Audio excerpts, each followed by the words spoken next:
Hello student, welcome back to my YouTube channel NPS classes. I am Anjani Kumar Tiwari.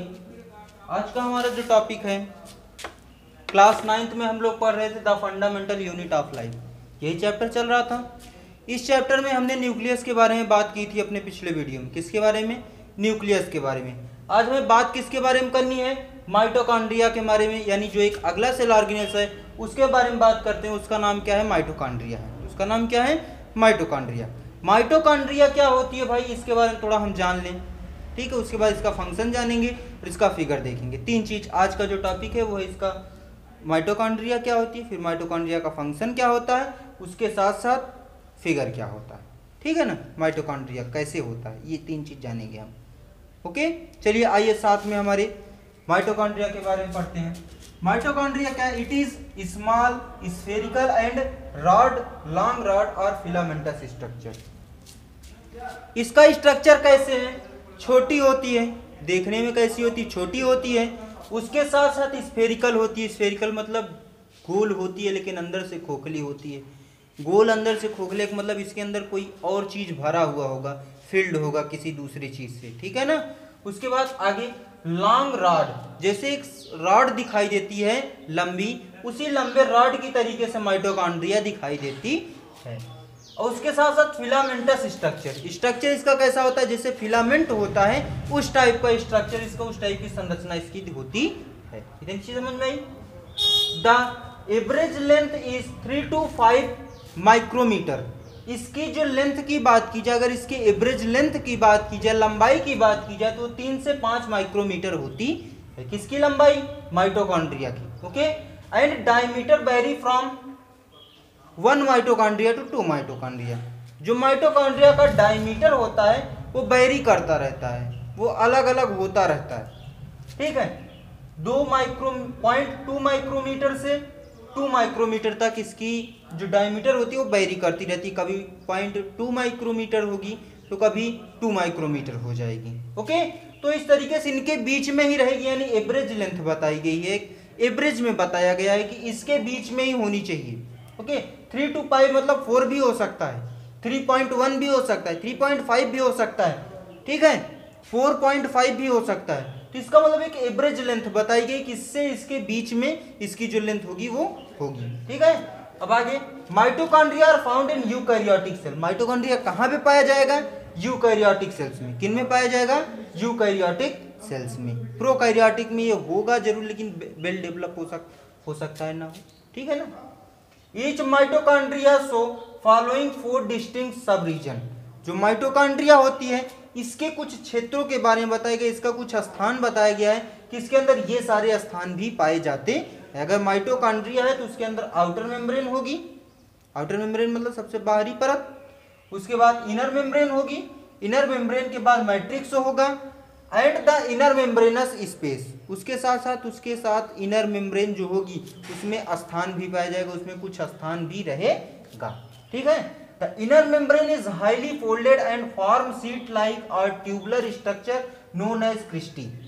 उस जो inner membrane होगी उस inner membrane में folded form like sheet पाई जाएंगी, कुछ मुड़े हुए कुछ भाग पाए जाएंगे, ठीक है ना। या फिर ट्यूबुलर स्ट्रक्चर, जैसे पतली सी नली के जैसी स्ट्रक्चर उनमें, संरचनाएं उनमें पाई जाएंगी, ठीक है। नोन एज क्रिस्टी, जिनको हम क्या कहेंगे? क्रिस्टी कहेंगे, जिनको हम क्या कहेंगे? क्रिस्टी कहेंगे। Which project into the interior of mitochondria known as matrix. उसके साथ साथ क्रिस्टी के अंदर कुछ चीज होगा जिसको हम क्या कहेंगे? माइटोकॉन्ड्रिया। कुछ वस्तु होगी, कुछ उसके इंटीरियर पार्ट में, उसके अंदर कुछ पार्ट होगा जिसको हम क्या कहते हैं? मैट्रिक्स कहते हैं। मैट्रिक्स क्या होता है? Matrix contain of semi liquid substance containing enzyme, ribosome, nucleic acid etc. यानी जो मैट्रिक्स होता है इसमें ये एक सेमी लिक्विड मतलब आधा लिक्विड का मतलब ये कह सकते हैं कि हल्का लिक्विड रहेगा, गाढ़ा लिक्विड रहेगा, ठीक है ना। गाढ़े लिक्विड के जैसे एक सब्सटेंस होता है जिसमें क्या होते हैं? एंजाइम होते हैं, राइबोसोम होते हैं, न्यूक्लिक एसिड होता है। इतनी चीज समझ में आई? Inner membrane is studded with small body known as oxysome. और उसके साथ जो इनर मेम्ब्रेन होगा उस इनर मेम्ब्रेन में छोटी छोटी संरचनाएं पाई जाएंगी जिनको हम क्या कहेंगे, ऑक्सीसोम कहेंगे, जिनको हम क्या कहेंगे, ऑक्सीसोम कहेंगे। इतनी चीज समझ में आई कि नहीं है? फिर से देखते हैं एक बार। माइटोकॉन्ड्रिया कैसा होगा, स्मॉल होगा, स्फेरिकल होगा, रॉड के जैसे होगा, फिलामेंटस स्ट्रक्चर होगा। इसकी अगर लेंथ की बात करें तो 3 to 5 माइक्रोमीटर होगी, लेकिन अगर इसकी जो डायमीटर होती है, डायमीटर हमेशा क्या करती रहती है, एक माइटोकॉन्ड्रिया दूसरे माइटोकॉन्ड्रिया में ये वेरी करती रहती है, यानी कभी किसी में 0.2 होगी तो किसी में 2 हो जाएगी माइक्रोमीटर। ओके, माइटोकॉन्ड्रिया कहाँ पाया जाएगा, यूकैरियोटिक सेल में पाया जाएगा। माइटोकॉन्ड्रिया में कुछ रीजन दिखाई देंगे, उन रीजन में पहला आउटर मेम्ब्रेन, दूसरा इनर मेम्ब्रेन, तीसरा मैट्रिक्स होगा and the inner membranes space. उसके साथ साथ उसमें इनर मेम्ब्रेन में कुछ स्पेस पाई जाएंगी। उन स्पेस में क्या होगा, the inner membrane is highly folded and forms it like tubular structure known as cristae. उसमें क्या होगा, एक ट्यूबुलर स्ट्रक्चर पाया जाएगा जिसको हम क्या कहेंगे, क्रिस्टी कहेंगे। ठीक है, उस क्रिस्टी के बाद which project into the interior of mitochondria known as matrix. उसके साथ साथ जो क्रिस्टी होगी उस क्रिस्टी में क्या पाया जाएगा, मैट्रिक्स पाया जाएगा। मैट्रिक्स क्या होता है, एक आधा लिक्विड होता है, कुल मिला के एक गाढ़ा लिक्विड होता है। गाढ़ा लिक्विड सब्सटेंस होता है जिसमें क्या होते हैं, एंजाइम्स होते हैं, राइबोसोम्स होते हैं, न्यूक्लिक एसिड होती है। इतनी चीज उस मैट्रिक्स के अंदर होती है। ठीक है, उसके बाद inner membrane is studied with the small body called oxysome. Inner membrane एक छोटी सी, उनमें छोटी छोटी बॉडीज पाई जाती हैं जिनको हम क्या कहते हैं, ऑक्सीसोम कहते हैं, जिनको हम क्या कहते हैं, ऑक्सीसोम कहते हैं। इतनी चीज समझ में आई। एक चीज और हम जान लेते हैं, माइटोकॉन्ड्रिया को हम एक नाम से और जानते हैं, माइटोकॉन्ड्रिया को हम एक नाम से और जानते हैं, उसका नाम क्या है, power house of the cell.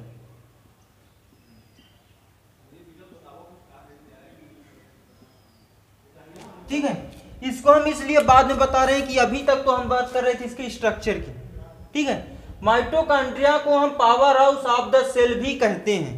क्यों कहते हैं, इसका कारण यह है कि माइटोकॉन्ड्रिया में ही एनर्जी का फॉर्मेशन होता है, माइटोकॉन्ड्रिया में ही एनर्जी का फॉर्मेशन होता है, और जहां पे एनर्जी का फॉर्मेशन होगा उसे हम पावर हाउस कह सकते हैं, उसे हम पावर हाउस कह सकते हैं। यानी एनर्जी के कारण ये हमारी जो पूरी बॉडी है वो वर्क कर रही है, और हर एक सेल में माइटोकॉन्ड्रिया होता है और उस माइटोकॉन्ड्रिया के पास एनर्जी का फॉर्मेशन होता है, तो इसलिए उसे हम क्या कहते हैं, power house of the cell, यानी सेल का पावर हाउस भी कहा जाता है। समझ में इतनी चीज, इसको राइट डाउन करिए, फिर हम बताते हैं इसके फंक्शंस को।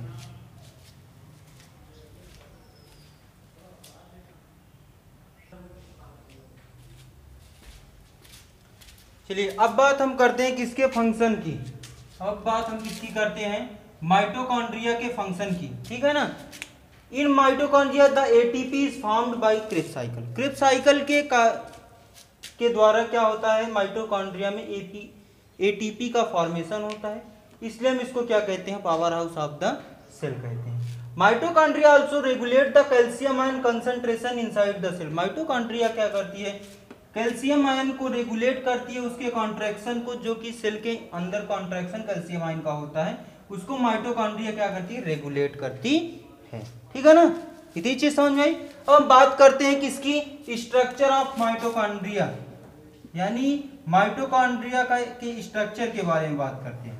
ठीक है ना,